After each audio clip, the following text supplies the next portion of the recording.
No, prvi korak do varne vožnje z avtomobilom je pravilen položaj za volanom, zato smo se danes za našo super testno ibizo zapeljali do inštruktorja varne vožnje. Zato je pravilna nastavitev sedeža taka, da si najprej nastavimo spodnji del sedišča, tako da stisnemo pedalo zavore in pedalo sklopke do konca.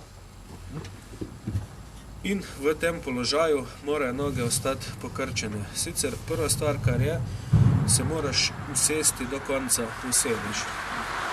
Ko stisneš pedalo zavore in sklopke do konca, mora ostati pod stegni malo prostora, tako da nam ne deluje konec sedeža kot vzvod in bi nas dvignil. Naprimer, če bi sedel predaleč, stisni maksimalno, nas dvigne iz sedeža.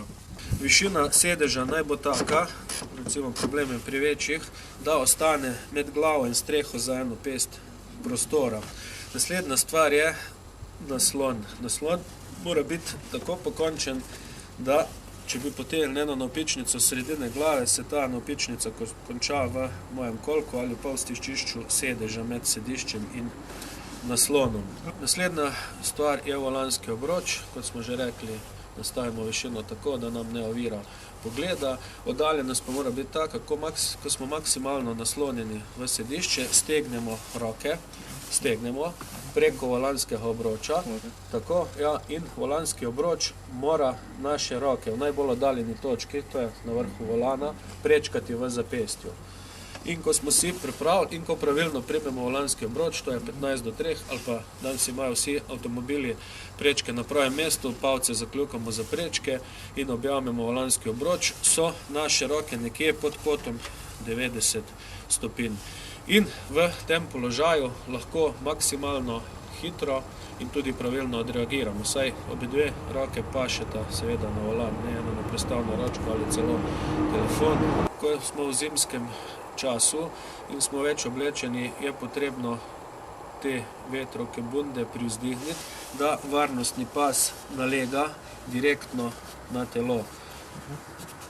Če bi imel, ne vem, debelejšo bundo, bi bilo potrebno. In ko zapnemo varnostni pas, se pravi, ni dovolj samo, da ga damo preko, ampak ga primemo nad sponko in ga maksimalno zategnemo. Se pravi, varnostni pas mora maksimalno nalegati na naše telo. Dobro je tudi, da prej spraznemo žepe, da ni po žepih raznih telefonov, vžigalnikov ali drugih podobnih stvari, da nas ne bi poškodovali. Bistvo pa je, da je spodnji del varnostnega pasu maksimalno zategnjen. Če je pas maksimalno zategnjen, nas prečka preko bokov in nas drži v sedežu. In potem še primemo pas med palec in kazalec, kar tako veš, in preverimo, da pas ne bi bil zavit, in bistvo je še, da zgornja točka nastavimo tako, če imamo možnost nastavljanja pasa, da varnostni pas blago nalega na rame, da ni previsok in nas ne reže po vratu in da ni prenizek, da nas tišči. Kakšne napake se recimo pojavljajo pri tem položaju z volanom?